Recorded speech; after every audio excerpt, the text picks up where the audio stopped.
Big bang के ठीक बाद क्या हुआ, कभी सोचा है? ब्रह्मांड ने पहली बार पदार्थ मतलब मैटर बनाना कब शुरू किया?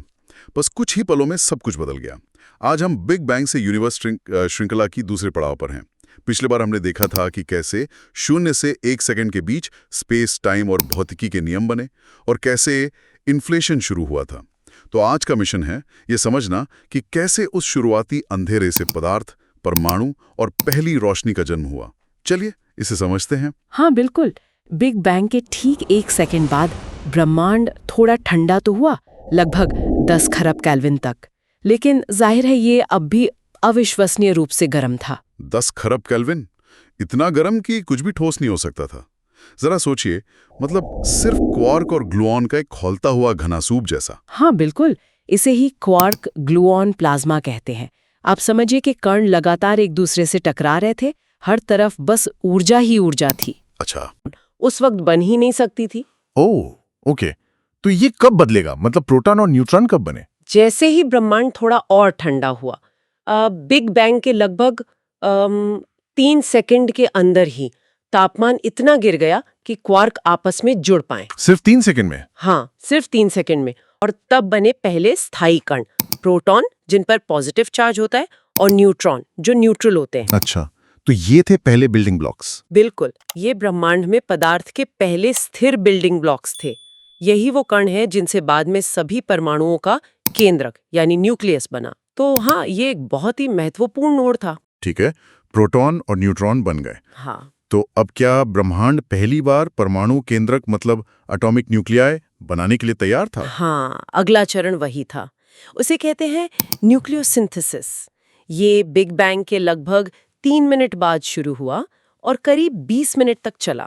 3 से 20 मिनट तक? और इसमें क्या हुआ? इस दौरान प्रोटॉन और न्यूट्रॉन जुड़कर पहले परमाणु केंद्रक बनाने लगे। कौन से केंद्रक बने?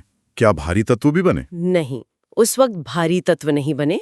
मुख्य रूप से हाइड्रोजन और हीलियम के केंद्रक बने, और हाँ, बहुत थोड़ी मात्रा में लिथियम भी। हाइड्रोजन और हीलियम? हाँ, और मजे की बात यह है कि आज भी ब्रह्मांड में हाइड्रोजन और हीलियम का जो अनुपात हम देखते हैं वो ठीक वैसा ही है जैसा न्यूक्लियोसिंथेसिस के हमारे मॉडल्स बताते हैं। ये बिग बैंग सिद्धांत का एक बहुत बड़ा सबूत है। वाह, ये तो कमाल है। अच्छा, तो हाइड्रोजन और हीलियम के केंद्रक बन गए, पर ये पूरे परमाणु तो नहीं थे, है ना? नहीं, अभी नहीं, ये सिर्फ केंद्रक थे। इलेक्ट्रॉन अभी भी आजाद घूम रहे थे। क्यों? मतलब इलेक्ट्रॉन क्यों नहीं जुड़े? क्योंकि ब्रह्मांड अब भी बहुत गर्म था, इतना गर्म कि इलेक्ट्रॉन की ऊर्जा ज्यादा थी और वो केंद्रक के खिंचाव से बंध नहीं सकते थे।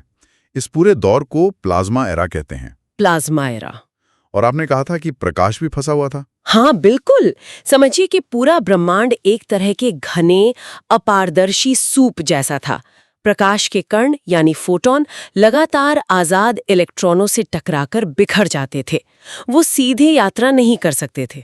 तो ब्रह्मांड अपारदर्शी था, प्रकाश फंसा हुआ था। ये कब तक चला?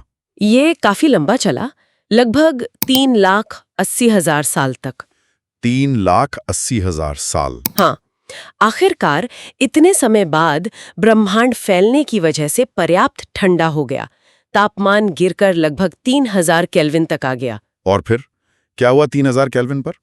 इस तापमान पर इलेक्ट्रॉन की ऊर्जा इतनी कम हो गई कि वो परमाणु केंद्रकों के गुरुत्वाकर्षण से बंध गए, उनके चक्कर काटने लगे। तो मतलब और लीजिए पहले स्थिर न्यूट्रल परमाणु बन गए, ज्यादातर हाइड्रोजन और हीलियम। इस घटना को कहते हैं रिकॉम्बिनेशन। रिकॉम्बिनेशन। और यही कुछ बहुत दिलचस्प होता है ना। प्रकाश का क्या हुआ?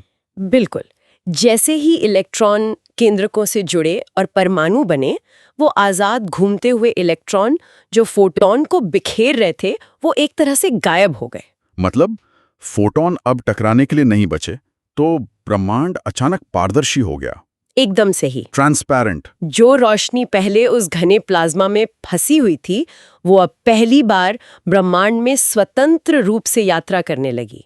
पहली बार रोशनी आजाद हुई, ये तो सोचना ही अद्भुत है। हाँ, और यही वो पहली रोशनी है जिसे आज हम कॉस्मिक माइक्रोवेव बैकग्राउंड यानी CMB के रूप में डिटेक्ट करते हैं। CMB, तो ये वही रोशनी है? हाँ, ये उस शुरुआती ब्रह्मांड की लगभग 3,80,000 साल पुरानी यूनिवर्स की एक धुंधली तस्वीर है।